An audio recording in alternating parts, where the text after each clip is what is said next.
Pero sa positive side naman, kaya sila nainggit sa inyo guys kasi talagang sofer dofer. Masagana kayo, no guys? Super masagana kayo sa buhay nyo pagdating sa kaperahan. This is abundance of money guys. Tapos ito, more money pa to guys. Ito yung mga financial gains. So, ibig sabihin talagang maganda yung daloy ng pera sa inyo, maganda yung pasok ng pera sa inyo mga kapiksi. Magaling kayong mag-handle ng pera, magaling kayong maghawak, mag-budget, mag-handle, magaling kayong magpalago ng pera mga kapiksi, no? Kaya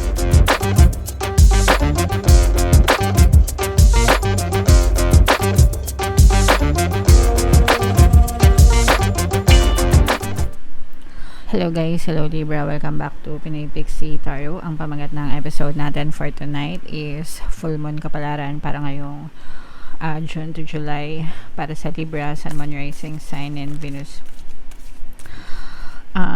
So yung ating full moon guys ngayong June ay sa June 11 mga kapiksi. Tapos yung next full moon naman natin ay sa July 10. So ang reading na to guys ay para sa period na yan. And ang pamagat guys ng ating full moon ay strawberry moon mga kapiksi. So unahin natin tong deck na to guys. By the way, sa mga naghahanap ng mga pampaswerte na lucky charms, lucky bracelet, may mga items na makikita kayo sa description box guys. Check nyo na lang yung mga items doon. Pwede nyo na rin i-check out diretso mga kapiksi. So have faith in your dreams mga kapiksi, no? Magtiwala kayo sa mga pangarap nyo sa buhay. Kayang-kaya nyong ma-achieve yan guys, no? We can be, do, and have anything that we want in our physical reality. Kahit anong gusto natin, kaya nating ma-achieve, kaya nating makamit, kaya nating magtagumpay mga kapiksi. And maraming taong nakakagawa niyan guys. There are a lot of people na they are living their dream life mga kapiksi. And bago nila na-achieve yon, kagaya din nila tayo na minsan nangarap lang guys, okay? So, continue chasing your dreams guys. And yeah. So, attune to the moon guys, I am focused on what I want, okay? So, yan yung sekreto mga kapiksi. Kailangan nakafocus kayo palagi dun sa mga desires nyo. Always remember guys na whatever you focus on manifests. Kung ano yung fino-focus ng attention nyo, yun yung nagmamanifest sa buhay nyo. So make sure na palagi kayong nakafocus dun sa mga gusto nyong mangyari sa buhay nyo. Alright? Additional meanings for this card guys, just because you can't see your dreams, it doesn't mean they're not manifesting, especially in the world of manifestation guys. Hindi porket wala kayong nakikita na movement sa inyong physical reality, hindi ibig sabihin nun hindi na nagmamanifest yung mga desires nyo. There's always movement in the background mga kapiksi, okay? There's always yung movement every time na nag-affirm kayo, every time na nag-visualize kayo, every time na nag-script kayo, journaling, whatever, kahit anong method yung ginagawa nyo, every time na iniisip nyo yung desire nyo mga kapiksi, the universe is always moving things, people, situation sa paligid nyo. There's always a happening, okay? In the background na sometimes of course hindi naman lahat ng bagay na nakikita natin, so kaya hindi natin alam na nagmamanifest sila, but really everything, there's always a movement no in the background, kaya wag kayong mawawala ng pag-asa mga kapiksi. Don't look back, stay focused on moving forwards. Wag kayong urong sulong guys, pasulong lang tayo palagi, no? Always forward lang yung punta natin guys, kasi pag nag-uurong sulong tayo, mas lalong na-delay yung manifestation natin guys, okay? And you just have to be patient as events unfold. Kailangan nyo lang ng pasensya, ng tiyaga, ng pagtitiwala, no? Hanggang sa makamit nyo yung mga desires nyo. And habaan nyo lang yung pasensya nyo mga kapiksi, kasi wala namang instant, no? Yung movement, sometimes hindi naman siya instant. Movement is always happening, pero hindi siya palaging nakikita, no? Yun yung ibig ko sabihin. So, kailangan nyo ng pasensya guys, hanggang sa kumbaga isampal sa'yo ni universe yung desire nyo, okay? Alright, so comment down below Libra if feeling nyo naka-resonate kayo dyan. tingnan natin yung ganap sa inyo, guys. Shuffle natin to. Habang sinashuffle ko to, panoorin nyo muna yung video natin regarding sa ating paano mag-manifest ng abundance video course. Kapiksi, sawa ka na ba sa mga struggles at hirap sa buhay mo? Masipag ka ba at masikap sa buhay ngunit hindi ka pa rin umaasenso? Ilang beses ka na bang nag-attempt mag-negosyo at mag-invest pero palagi ka pa rin nalulugi? Sa pagkakataon na ito ay maaaring may subconscious beliefs ka na nagiging balakid sa iyong pag-unlad at pagyaman. Introducing, paano mag-manifest ng abundance video course. Dito ay matututunan mong ma-overcome ang mga balakid mo para tuluyan ka ng umunlad, umasenso, sumagana, maging matagumpay, successful at maswerte sa iyong kabuhayan, pera, trabaho, negosyo, salapi at kaperahan ng bonggang-bongga. Dali, mag-send na ng email sa pinoypixie@gmail.com at simulan na ang iyong pagyaman ngayon. Alright, so sa lahat ng gusto mag-avail ng course, guys, naka-flash sa screen nyo. Una, meron tayong paano mag-manifest ng abundance video course. Meron din tayong paano mawala ang third party at magkaroon ng harmonious na relationship. And meron din tayong paano pabalikin si ex, revise breakup. So sa mga interesado, guys, mag-send lang ng email sa pinoypixie@gmail.com. So, Libra, guys, kayo ay represent ng King of Swords. Ito yung ating moon energy, mga kapiksi. So, latag natin yung spread nyo, guys. And again, sa mga naghahanap ng pampaswerte na lucky charms, lucky bracelet, may mga items tayo, guys, sa description box nitong video. Check nyo lang yung mga items doon, guys. Pwede nyo na rin i-check out kung gusto nyo.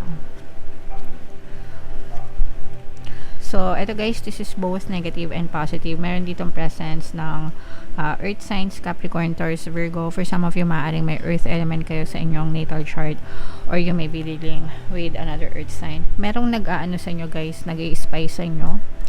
Merong naiinggit sa inyo, actually, okay? Especially kung kayo ay nananagana sa kaperahan, mga kapiksi. Mag-ingat kayo sa mga manluloko, guys. Mag-ingat kayo sa mga taong pinagkakatiwalaan nyo, especially sa mga kamag-anak nyo, mga kapiksi, lalo na kung, let's say, for example, nasa abroad kayo or kumikita kayo ng malaking pera, guys.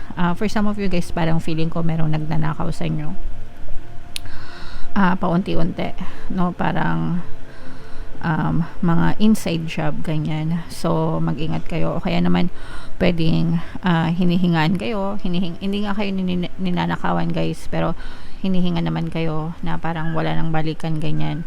And parang inuunti-unti kayo, mga kapiksi. Pero, yeah, this is a very deceptive energy, guys. Pwedeng meron backstab sa inyo, especially sa money, mga kapiksi. Hindi lang family, pwede ring friends or anybody na kakilala nyo.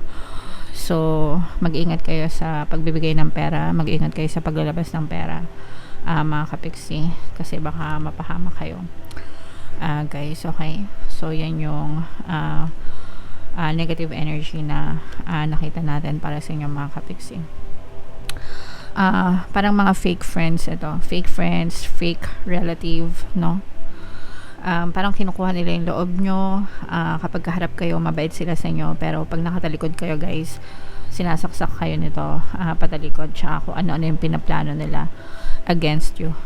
Parang gusto nilang bumagsak kayo, mga kapiksi. Pero sa positive side naman, kaya sila naiinggit sa inyo, guys, kasi talagang sofer dofer. Masagana kayo, no, guys? Super masagana kayo sa buhay nyo pagdating sa kaperahan. This is abundance of money, guys. Tapos ito, more money pa to, guys. Ito yung mga financial gains. So, ibig sabihin talagang maganda yung daloy ng pera sa inyo, maganda yung pasok ng pera sa inyo, mga kapiksi. Magaling kayong mag-handle ng pera, magaling kayong maghawak, mag-budget, mag-handle, magaling kayong magpalago ng pera, mga kapiksi, no? Kaya maganda yung status ng kaperahan ng iba sa inyo, guys. Kaya kayo nagiging biktima ng pang-aabuso, biktima ng panloloko ng ibang tao. So, ingat kayo, guys. Mag-ingat kayo sa mga pag-show off ng inyong wealth. Kung pwedeng wag nyo nang i-show off, wag nyo nang i-show off kasi mainit yung mata nyo. Mainit kayo sa mga mata pala ng mga manloloko at mapagsamantala. Alright, so what else mga kapigsi?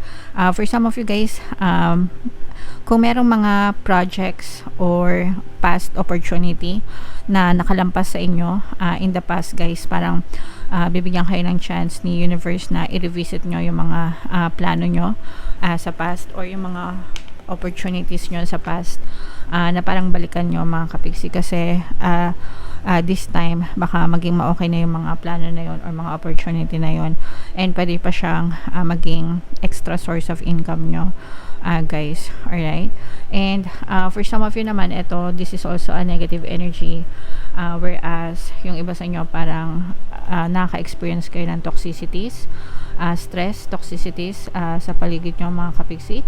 Kung kayo ay nagtatrabaho, pwedeng sa trabaho ito, like yung mga boss, mga amo, ganyan, mga colleague na masasama ugali. So, meron tayong guys subliminal na pampabait ng boss and mga kasamaan sa trabaho. In case na nakaresonate kayo dito guys, pwede nyo pakinggan yun mga kapigsi. For some of you, pwedeng mayroon din mag-travel sa inyo guys. Ngayong panahon na to, ngayong season na to, medyo mag-ingat lang syempre sa travel dito sa Pilipinas kasi tag-ulan na, so baka matsyempohan kayo, mag-ingat na lang kayo mga kapigsi. Yung ibang mga plano nyo guys, no, kung meron kayong mga proyekto, let's say for example project based yung inyong pinagkakakitaan, mapupush yung mga projects nyo, no, mapupush yan mga kapigsi, and kumbaga parang magkakaroon din ng progreso under din yung mga project na yan. Syempre pag may mga project kayo, meron din kayong bayad, di ba? So yeah, so comment down below guys if feeling nyo naka-resonate kayo. Again, ito yung mga magaganda dito guys, itong mga financial gains na to, security, financial stability and security, at saka itong mga offer, no, yung mga project, no, na pwedeng mag-push mga kapigsi. So if naka-resonate kayo guys, i-mind nyo yan sa comment section. And for more tarot readings mga kapigsi, ito yung playlist nyo. Ito naman yung ating success stories ng paano mag-manifest ng abundance video course. Thank you for liking, sharing, and subscribing guys. See you next time. I love you all. Have a nice day. Bye-bye.